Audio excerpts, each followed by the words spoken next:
welcome to I'm Sayin Tho.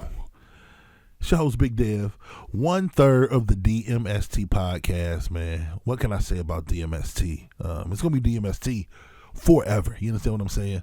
This is the DMST Podcast Network. DMST will forever and always be the hub. You hear me? The creators, the founders in Cleveland. I don't want to hear nothing else. You understand what I'm saying? So I'm going to definitely chop it up real quick about my brothers brought me into the podcast game. DJ Brainstorm, Playboy the DJ, my homie Paco, man. We're going to talk about this for a quick second before we get into this first episode of I'm Sayin Tho. For me, man, I first kind of fell in love with podcasts. This had to be like 2000. It was 2010 because I was working for the Census Bureau.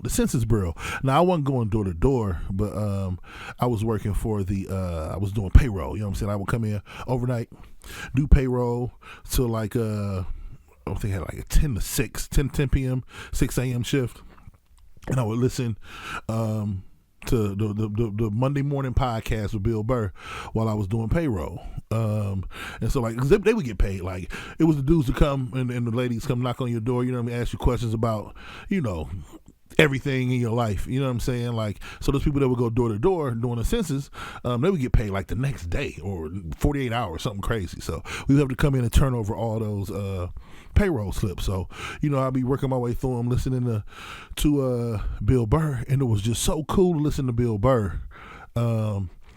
He would like be in the airport and he would just be talking trash about people getting on the airplane, just funny shit, you know what I'm saying? Like, but the cool thing about it was just Burr. So it felt like you was just listening to the homie, you know what I'm saying, talk about some stuff, make you laugh, whatever. It was a more, you know, one-on-one intimate experience, you know what I'm saying, where you know, you was being entertained by, obviously Bill Burr has been all around the world, command the stages, so it's, you know what I mean, it wasn't a crazy thing for him, but I would always in the back of my mind be like, man, could I, you know what I'm saying, could I command a pod for a half hour, 45 minutes by myself? So this is, you know what I'm saying, this is the little shot in the dark to see if it can happen, you know what I mean, because I cut my teeth with doing this podcast / radio stuff, definitely with a crew of people, man. I mean, when I think back to it, doing, you know, you see it right up over here, I am 216 ENT. You know, I am 216 Radio. That's the homie Chuck the World. That's Diddy P, Skinner, Famine Red, my boy Ed, Sheikah. It's a bunch of us, man. And we was doing the Fuck Your Friday show on Fridays. It was crazy. The city would come out for Fuck Your Friday. Everybody came through our studio for the Fuck Your Friday show. We would do Three's Company and a 2-man game about sports or whatever on Sundays, man.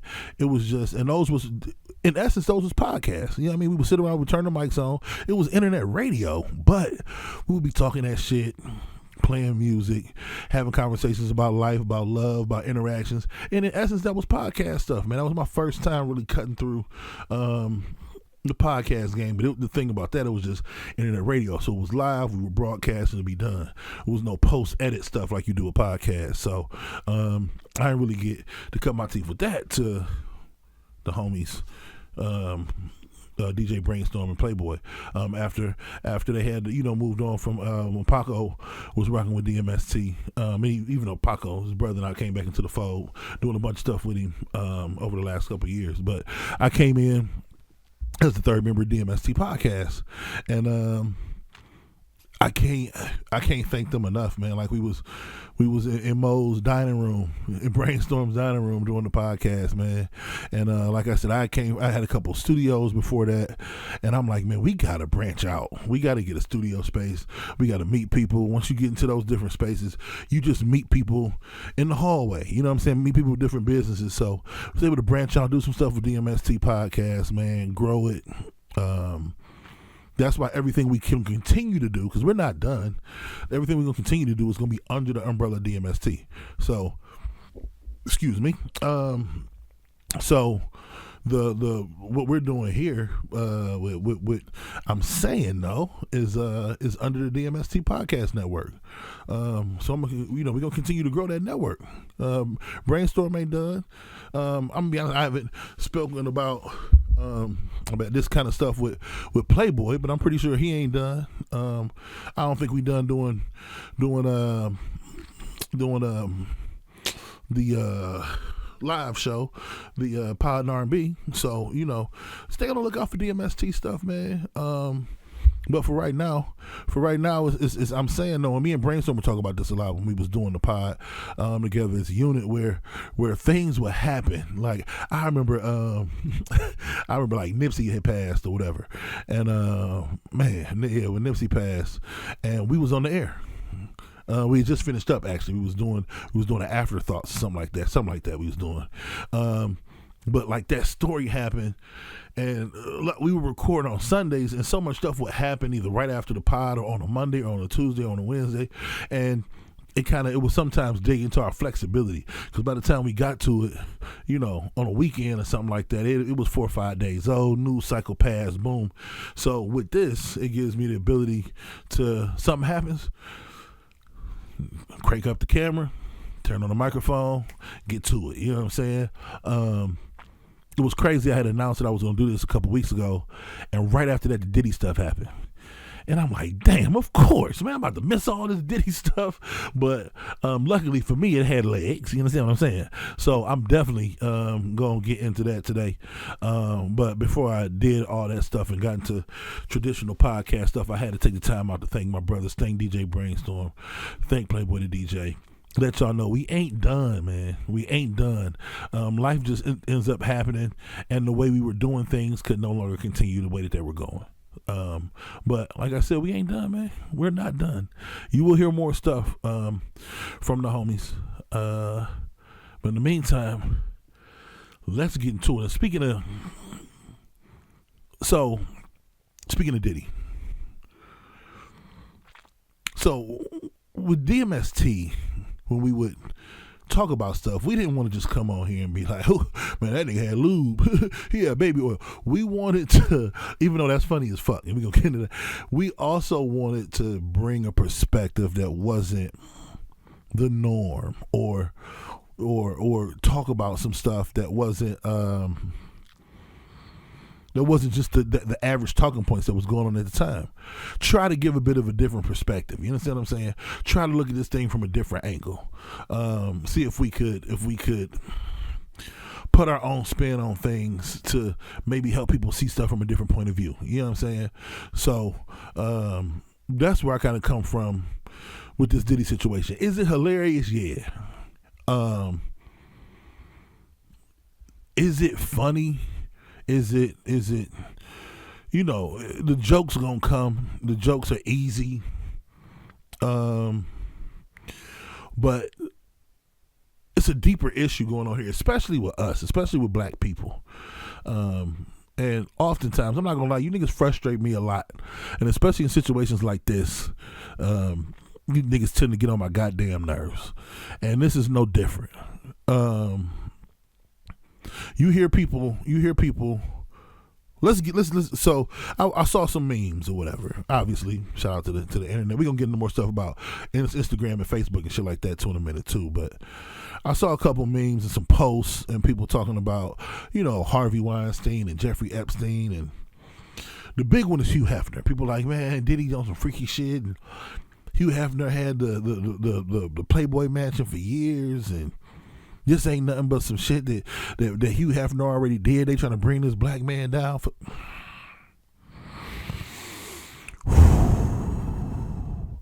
This is where the frustration sets in, and it's hard to have these conversations. It's hard to have a lot of times political conversations or sensible conversations with niggers. I'm gonna be honest. You can be mad at me if you want to, but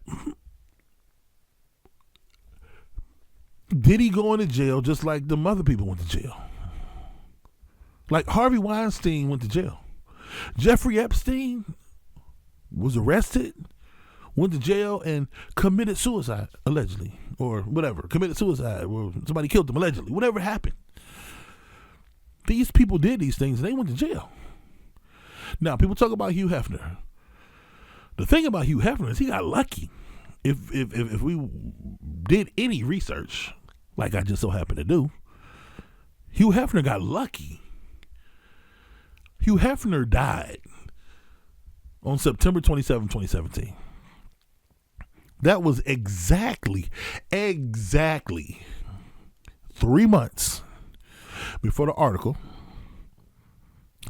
dropped in the New York Times that blew the doors off the Me Too movement. Young lady, make sure I got her name right.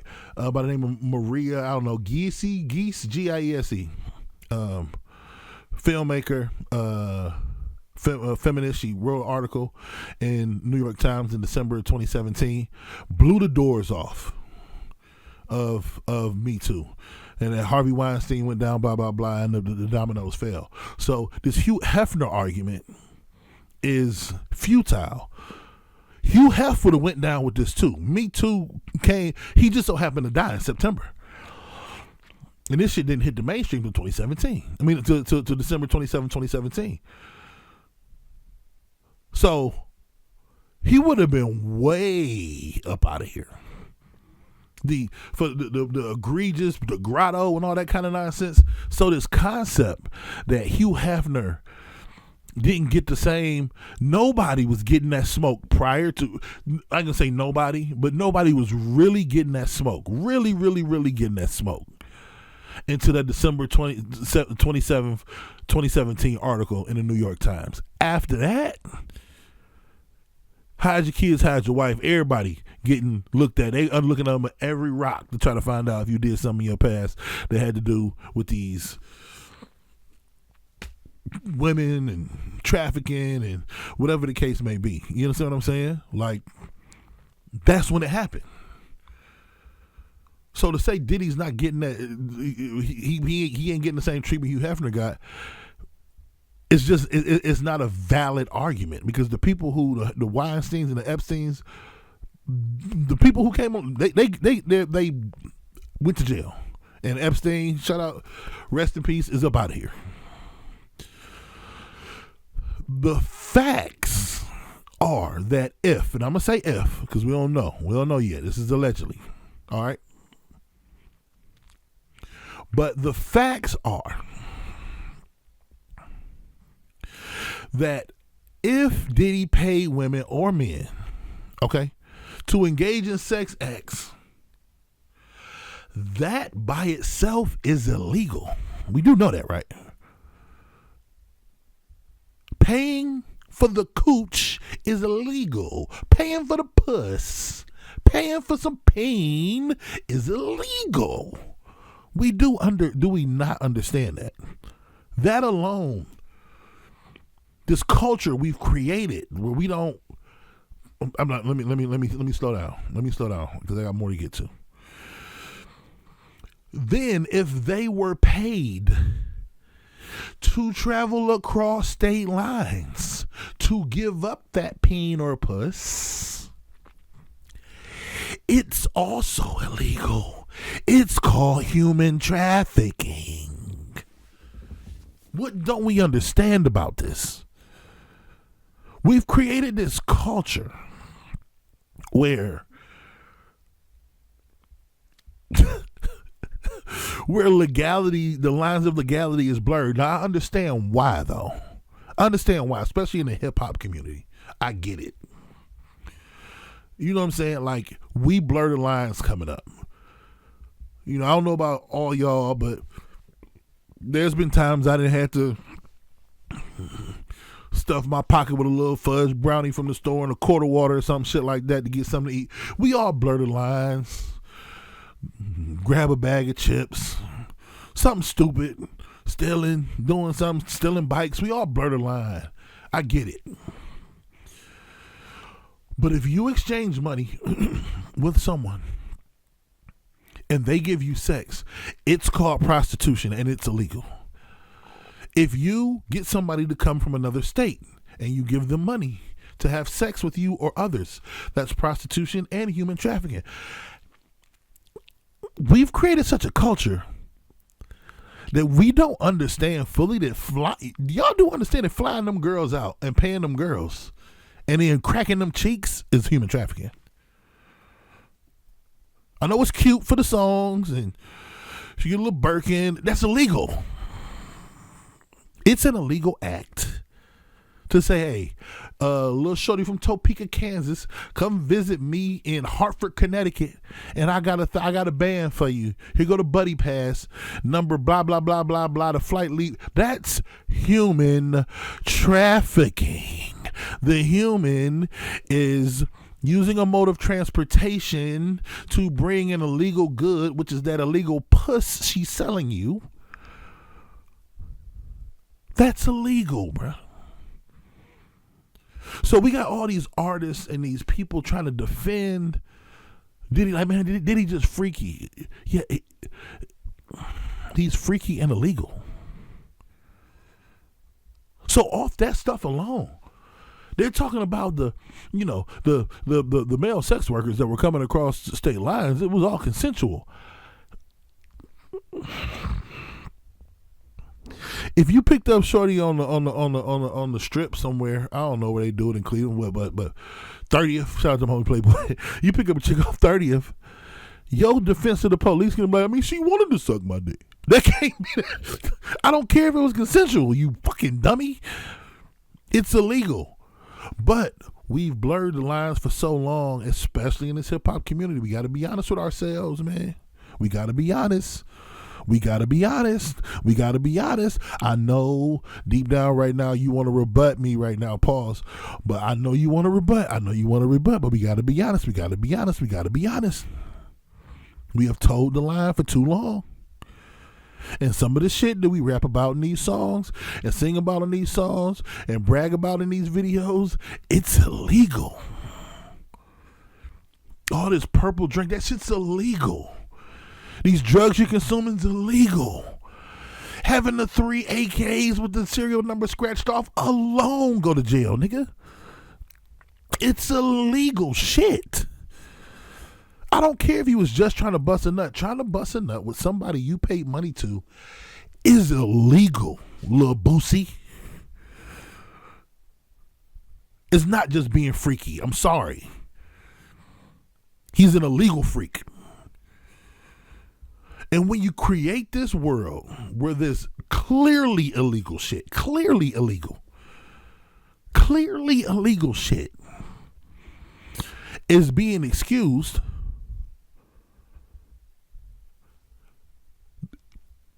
what do you expect? Because we got the people hiding behind like, man, he ain't hurt nobody. He just trying to have some fun and be freaky. So when the whole community is on some, man, this ain't nothing,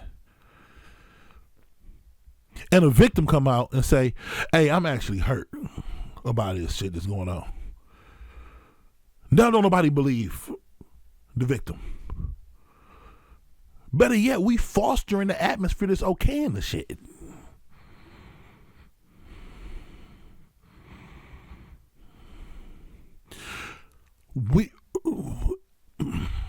If everybody around me is thinking this shit is okay, but it's destroying me on the inside,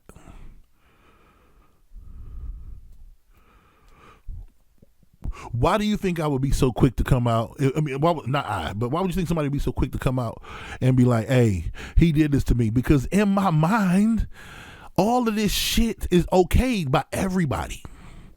By everybody. Let me give you a little story time. I'm gonna get into the story time every now and then. Story time real quick. Let me tell you, let me equate it on a different level. It was 2 times in my life where I had that feeling, and I can empathize with people who get the wool pulled from over there. I take the rose-colored glasses off, and you start to see the world for what it really is, because everyone around you is accepting the reality, so you don't see shit wrong with it. I remember my brother, he went to Hiram, and so he would have me up for siblings weekend. I'm like 9, 10 years old. And I remember going to a college campus for the first time and seeing the manicure. You would think the first thing you would see that would throw, I'm from East Cleveland, all black, 100% black. You would think, it would be the college classes or, the diversity of people or whatever. For me, it was the manicured grass. It was the landscapes. It was the sounds of the birds. I'm like, man, this kind of world exists? I didn't know it existed. I didn't even know it existed. I remember going to those siblings weekends and coming back. And I would come back and I'm like, why is everybody accepting these surroundings? It didn't make sense to me. It started to click for me. It took a while because everybody around me was like, man, shit, this is where we live. This is how we live. But I was starting to see different parts of the world and different experiences. A second one. I was playing AAU basketball. I was 12, 13 years old. And Hiram was a college campus, it was a setting. I remember I played for the Solon AAU basketball team. I used to take the 41 out there. And it's crazy. Solon was, like in Cleveland, I don't know, it's like a separate, we already knew Solon was a suburb, so I never had to start in Solon. I think I had to go to a different state to see it. So we had a tournament in Penn Hills. I went with my coach, white guy, and his family, his wife, his son was my teammate. They had a daughter, I think. I can't remember, it was a long time ago. But when they minivan, and I remember going to this tournament in Penn Hills in Pennsylvania. And I remember seeing these streets so clean. These front yards so manicured. And I'm like, oh, people, this ain't just some shit that goes on like on a campus. People live like this. People can live in these nice surroundings. That was the one that solidified and changed my life forever. So when I come back to this, and people say to this Diddy shit, and people like, well, what the fuck took people? What took Cassie so long? When you in this relationship and this shit is the norm, it's the norm. I guess we have freak offs and you fly niggas in from Albuquerque, New Mexico to come crank me out in front of you while you yank it in the corner. I guess this is what happens until she leaves Diddy, goes to be with somebody else, and realizes this is not how a relationship has to be.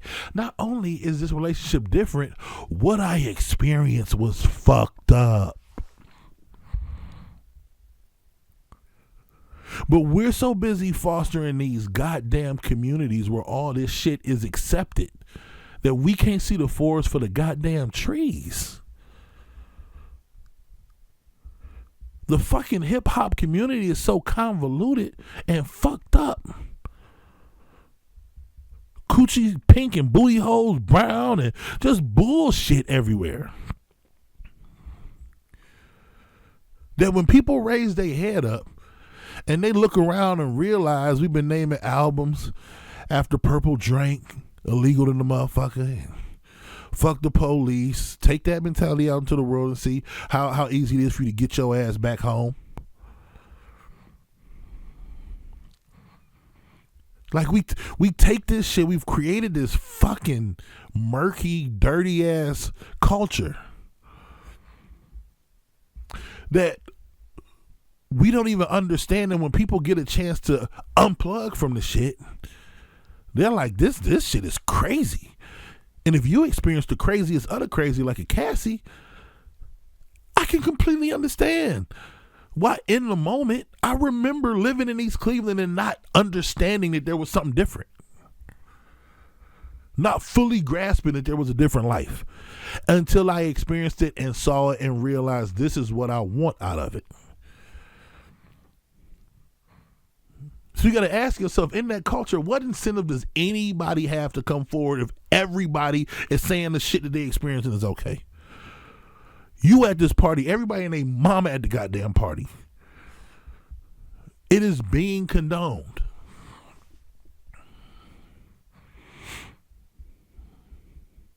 This Diddy case is a mirror for us, man.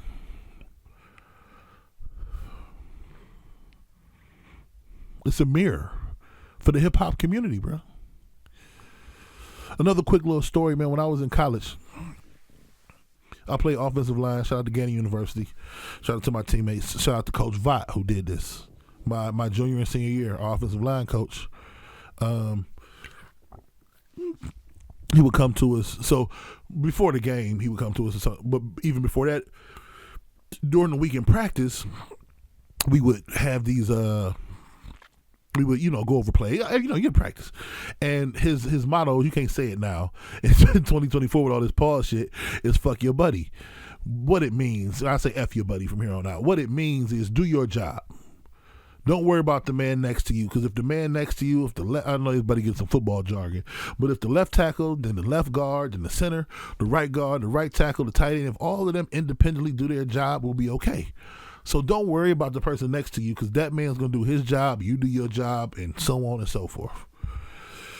And if you're having any struggles, he would talk to us before the game, and he would always come in and stop in and talk to us, and he would be like, look yourselves in the mirror.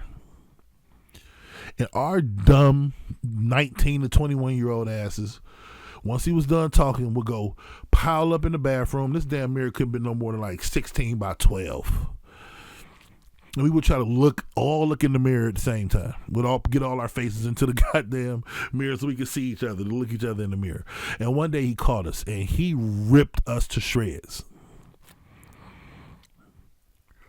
Because what he was saying was, if you got any flaws in your game, you got any places you need to improve, you got any things you worried about, you're thinking about, whatever the case may be, look in the mirror. Don't be scared to look in the mirror, see all your flaws, see them. It's the only way you can correct them, is if you're honest with yourself. One of the biggest words that football and coaches and my father taught me, a lot of people don't like to deal with this word, that's fucking accountability. You do that by going strip down. Paul, I'm telling you, look in the mirror, be honest. Where do I need to get better? As a person, as a football player, as a man, as a husband, as a father, whatever situation you in, as a wife, as a girlfriend, as a cook, as a nurse, as a teacher, be honest. Look in the mirror. Look at all your flaws and be honest about it. And he made us feel this small. And right now,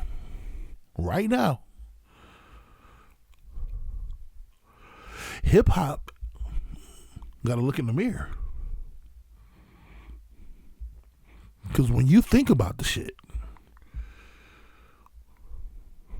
you talking about Sean, Puff Daddy, P. Diddy Combs, man. You talking about the man who brought us Biggie, fostered relationship, whatever. I don't know how I went. With Usher. We talking about hands on. We talking about helping Justin Bieber. We're talking about Jodeci, Mary J. Blige, Mace, Lil' Kim. We talking about, so you talking about Big, who pretty much birthed Jay-Z, Kim, who birthed Nicki Minaj. You understand what I'm saying? Jodeci, at the core of these goddamn boy band R&B groups in the middle of the 90s. Shout out to rest in peace to Monet. You know what I'm saying? Monet Tejada. We talking about Mary J. Blige, the queen of hip hop soul. This is who we talking about under the tutelage of Diddy. So when we're talking about Diddy, we literally are talking about hip hop. We're literally talking about hip hop as a whole. They always talk about Hall of Fames and shit, and can you tell the story of the NFL or the NBA without this player? You can't tell shit about hip hop from 1994 on without P. Diddy Combs. And that's who's on trial. All the shit we let slide, all the shit we clapped up, danced to, and chicks twerk to, and niggas did, but all this shit is on trial right now. And all of us, including me, including you, look in the mirror. Be honest with yourself. How much accountability you done held these people to? How much accountability you done held Diddy to? Because we didn't let this nigga just run these freak offs and these 1,000 bottles of baby oil. Speaking of the baby oil, real quick. Speaking of story time again. Speaking of the baby, 1,000 bottles of baby oil is a lot of goddamn baby oil, man. Like, okay, so let me tell this story. This is a while ago. I ain't gonna get into when this in the timeline of my life this was, right? But I was out of town and I needed lotion. And so, first of all, you out of town. I think I had somewhere to be, so I didn't have a whole lot of time. So I had to Google the closest thing to me. Of course, it's not a fucking pristine CVS or Walgreens or some shit like that. The closest thing to me, what? Dollar goddamn General. So here I go. I'm like, fuck it. It's Dollar General. This thing about Dollar General, not just with lotion or some shit like that, but with just shit in life. Let's say he's looking for pop or some soda for some of you motherfuckers from different areas. You either gonna walk in the Dollar General and they gonna have 475 12 packs of Coca-Cola, or the shelves gonna be damn near empty and they gonna have some like shots to pop, some bullshit. It's a hit or miss, goddamn, when you walk in the Dollar General. So here I am. I get to the Dollar General. I pull up, and with Dollar Generals, you can tell from the outside. I'm like, oh shit. This is gonna be some bullshit. So I pull up to the Dollar General, open the door, and of course, it's about 7 to 9, what you call them, restock rolly shits in the goddamn aisles. I can barely fit my fat ass through the aisles trying to get me some goddamn lotion. So why is it always so much shit y'all niggas need to restock, but ain't nothing on the goddamn shelves? What are you restocking, Dollar General? Anyway, so I get to the little lotion aisle or whatever. First of all, I couldn't find the shit because nothing is really. It's like these niggas got 450 goddamn boxes of cereal and a lot of Band-Aids, but like I don't know where shit be. You know what I'm saying? Like every one of them is set up different. Like every Rite Aid and CVS kind of set up the same, and Walgreens. I don't know what the fuck. Dollar General just be like, you'll walk in that bitch and it just be pit bulls at the front door. You be like, nigga, when y'all start selling pit? Like where's the shit? Put it in the same row and all the anyway. So I talked to the dude. First of all, dude at the counter looked like goddamn. He could either be Jeffrey Dahmer or a cashier. It's either one. He fit both modes perfectly. So I'm like, where's the lotion, bro? He like aisle 8. I get to aisle 8. When I tell you it's not a legitimate goddamn bottle of lotion on this damn aisle. Every bottle of lotion is $1.29, but it's about 2 feet tall. So you already know there's some bullshit lotion. And if you black and ashy, you already know what I'm talking about. This is the shit I'm talking about. You rub on, and in about 2.5 minutes, your ass gonna be ashier than you was when you put the motherfucking lotion on. So I can't find no regular lotion. I look to the side. What do I see?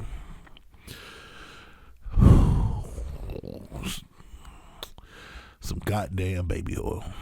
Now listen, this baby oil was made by Vaseline. It was like body oil, but it was baby oil, and it was the cool thing about it is it was cocoa butter infused. So I'm like, all right, bet I'll get some. You know what I'm saying? Like I ended up fucking up that day though, because I put about a quarter size in my hand. Nigga was glossy than a motherfucker, to the point that I took a shower that night at the hotel, woke up the next morning and didn't have to put on no more goddamn baby oil. That's how much I put on. You can only go to about a dime size of fucking baby oil to get yourself right. So I ended up using that baby oil, put it in my bag, went home. So I get back home with about, I think it was like a 7 ounce, 8 ounce. I get back home with like 6.8 ounces still. It wasn't a big bottle. It was about here. It wasn't a big bottle of baby oil. I might have, utilize it a little bit. You know what I'm saying? Sometimes to lotion up. Sometimes, you might stumble across something on the hub. All I'm saying is that little bottle of baby oil, for whatever I used it for, that bottle of baby oil lasted me a year. Now you tell me, what the fuck is Diddy doing with 1,000 bottles of baby oil and lube, XL size? How much rear end entering are you doing?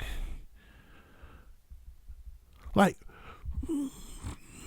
I don't even.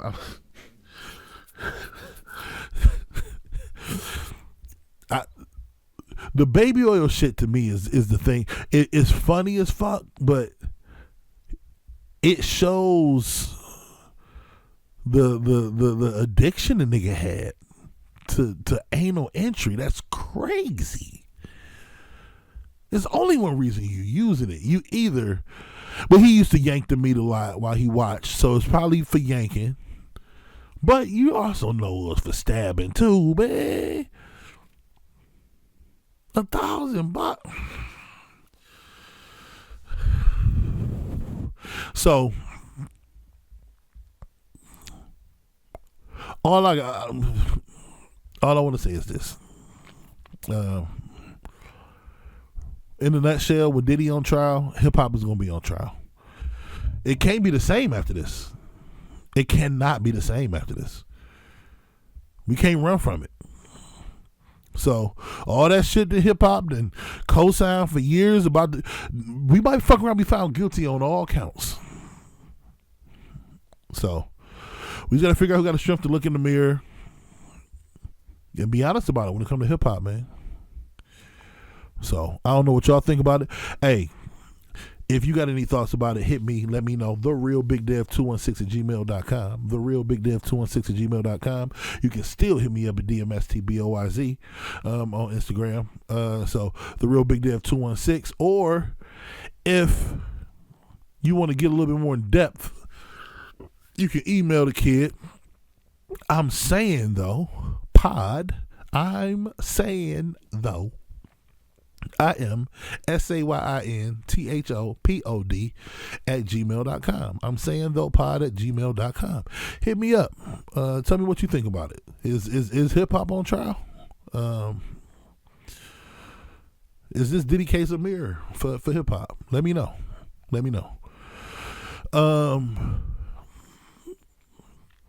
I saw this thing the other day on shout out to Lil Duval. And it said black people, the only people that delete their social media, basically like they delete their social media as like a reset to get their life in order. And I didn't understand. I don't understand. Like, I see this happens a lot amongst friends. I also see where people like block people or I mean not block, but like delete a number or whatever. You know, they can just. Whoever can just call you back, right? It just won't be their name, it'll be the actual number. But anyway, this happens a lot amongst friends or whatever. And I've never quite understood or gotten on board with it. It's like, the problem is you do know that you control your own algorithm, right? Anybody we control our own algorithm. Like, the more time you spend consuming something, the more the feed will give you that style of content. Like, social media can absolutely be used as a palate cleanser. Like, my timeline is filled with comedy and sports. So, like, I discover a new stand-up comedian down there every week because the reels they just feed me with new comedians. But if you are on the Cleveland Remembrance page reading about that double homicide, you watch the video, then you read the caption, then you spend 5 minutes looking at all the goddamn comments about the video, then you click on somebody's shit and you read some. Next thing you know, you're getting every murder that happened in a 25-mile radius. You control the algorithm. Don't watch the bullshit And the bullshit won't come on your timeline. You want to know why? Because I got comedy, I got sports, and I got niggas cleaning the hoofs of horses on my goddamn timeline. That is what that is it. That is it. You gonna get some Ha Davis, some Mojo Brooks, all the country wangs, but that's on YouTube. You gonna get Desi. You gonna get Takara Williams from me. It's gonna be a bunch of different comedians. You gonna give me the niggas cleaning the hoofs. You gonna give me every sports and nightcap and Ocho Cinco and Daryl Ryder from Cleveland and whoever. The Ultimate Cleveland Sports Show. Shout out to G. Bush and the homie Earl the Pearl. That's what I get on my timeline. Over and over. And it's a palate cleanser. I go on to escape for a few minutes at work to catch up on sports and laugh at a new joke. And it don't have to be the shit that y'all doing. So can we just understand that we can stop watching the conspiracy theories about how like it's feces on the lettuce? And then you won't get any more goddamn videos about every food being contaminated. Now you don't want to eat shit. Now you ain't eating nothing. Just understand you control your timeline, man. That's it. That's it. I saw that, and it annoyed me just a tad bit that people don't understand that they control you control your timeline. You know what I'm saying? Yeah. So, but anyway, before I get up out of here, man, I wanted to first of all, give a shout out to Tubi. Not for what y'all be watching the movie. I can't get into the movies. I'm trying to get into the Tubi movies. It's just hard. It's hard. I try. They force the sex on you for no reason, and everybody is always insatiable. Come on, man. I don't know. Maybe I'm like searching the right movie. Send me some Tubi movies. Again, the real BigDev 216 at Gmail. I mean, the real BigDev 216 on Instagram. I'm Sayin Tho Pod at gmail.com. Send me some good Tubi movies, I guess. You know what I'm saying? I can't find them. But what I have found on Tubi, I just finished binge watching In the House. One of the more slept on sitcoms from the 90s. Shout out to LL Cool J. One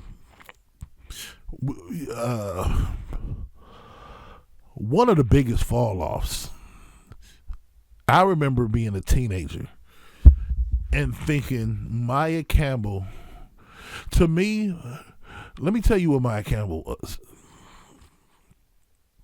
If for some, and I know this is not gonna happen because God don't make mistakes. But if somehow Coco Jones fell off and started smoking crack, that is how shocking the Maya Campbell shit was. Like Maya Campbell was the epitome of beauty. For me, it was dark skin. Like I was in love with dark skinned women. Not was, but the first kind of women I fell in love with, and I have been forever, were dark skinned black women. And god damn it, Maya Campbell was the epitome. She was god damn it top of the food chain. And Coco Jones just come along and just carried the torch.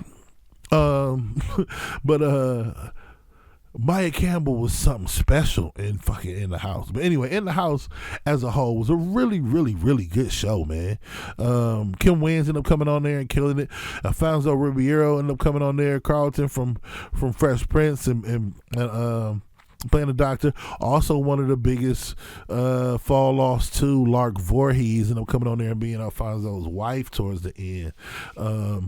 Them was some epic fall offs. The Maya Campbell and the Lark Voorhees fall off is, I mean, they had 3-1 leads in the finals, boy.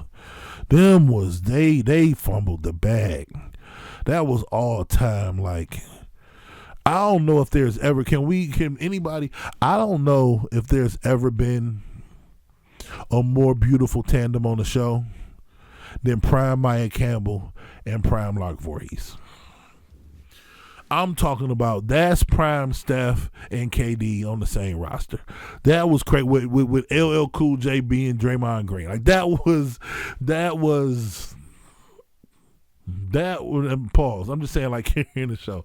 I don't think LL a beautiful nigga. What I'm saying is, it was a really good show, and with having them two on there was unbelievable. And then you also had, one of the biggest rap stars in the world. It was just a really good show, man. And I had never, a lot of these shows I'm going back and watching, I've just never binge watched from beginning to end. You would catch them when you were younger, but I never, obviously, as a 12-year-old or some shit like that, wasn't sitting down and watching every episode in chronological order of In the House. So it was just really good to watch that.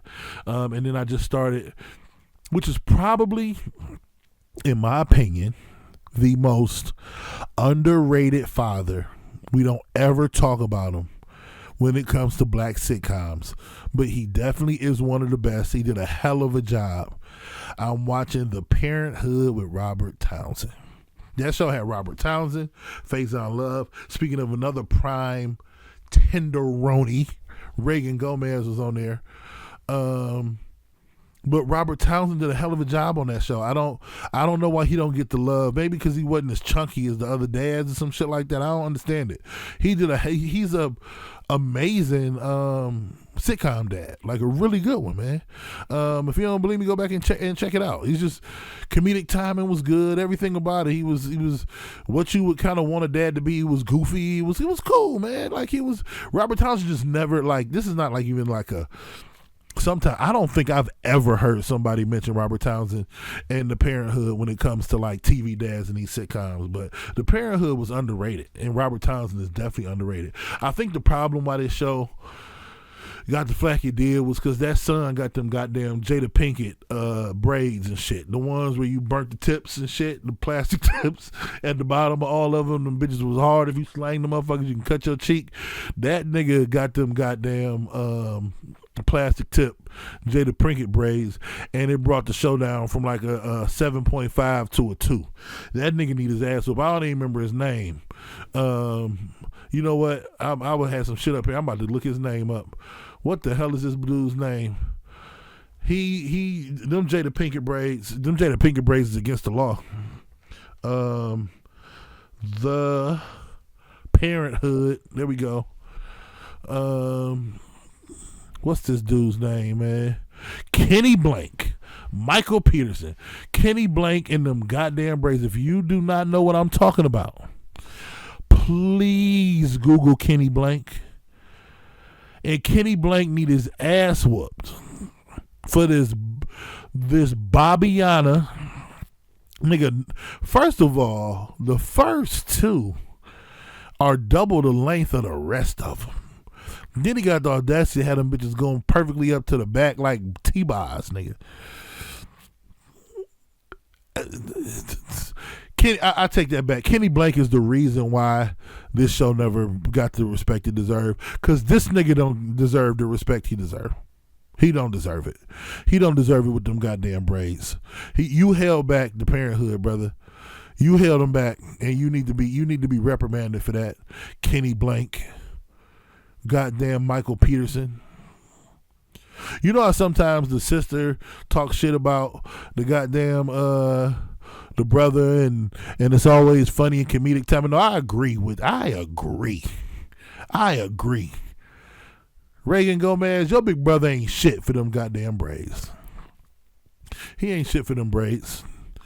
And this nigga need his ass whooped. But if you get a chance, check out they do got In the House streaming on Tubi, and it's a great watch, man. And then I would suggest The Parenthood, but the moment that nigga hit the scene in whatever season that is, it's later in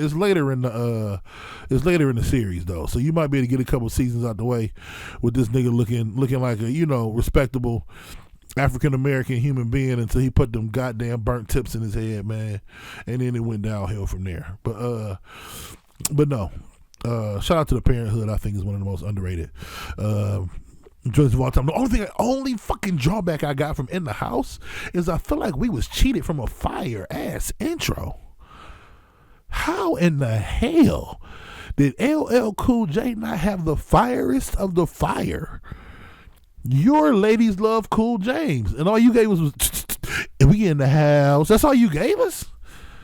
No diggity, no doubt, baby. No diggity, no doubt. We in the house. That's all we get. You nigga, give me some bars, nigga. Nobody can rap quite like I can. I take out my soul out, man, but it's facing the sand. I'm not last mafioso. I'm the MC. You know what I'm saying? Make them say, yo, LL, and do the wop, nigga. Can we get some of that for the goddamn intro? This nigga on some bullshit. No diggity, no doubt, baby. That was some bullshit, man. That's the only thing. That's the only thing that took that shit from like a 9.5 to me to like a 8. Was the intro, and it was too many fire intros at that point in time for you to not have a fire intro. For you to be at the bottom of the barrel of the fire intros when goddamn One on One existed. How the fuck you let Flex Alexander outdo you, nigga? Man, that's some bullshit. That's some bullshit. LL needs to be called to the carpet by the Black Caucus for that bullshit.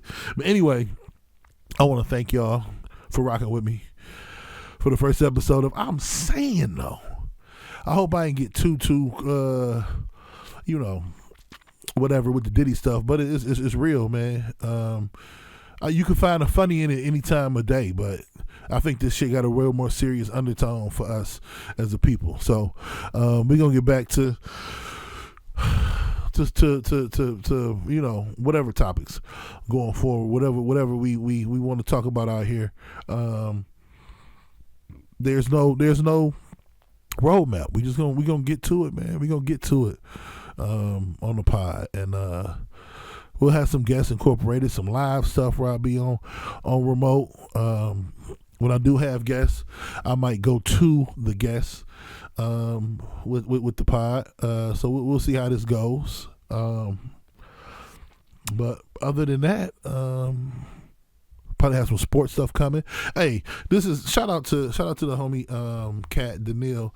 This mic, this Aston Martin mic is one of the mics. Is the mic that we recorded her Project Gray Area on, and a bunch of different people. Shout out to Ladybug, people who have recorded on this mic here. But I got my Shure joint coming. So yeah, we'll see if the sound is any different. I know this is gonna be dope on here. But get my Shure joint coming in here, and I'll be back at y'all probably with some sports stuff this week, because I'm about to unload on the Cleveland Browns.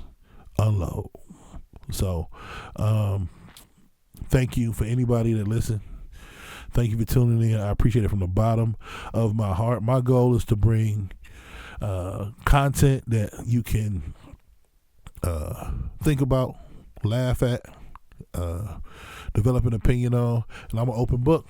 So if you got something to say, if you want to combat a point, if you want to shoot me a message, just let me know.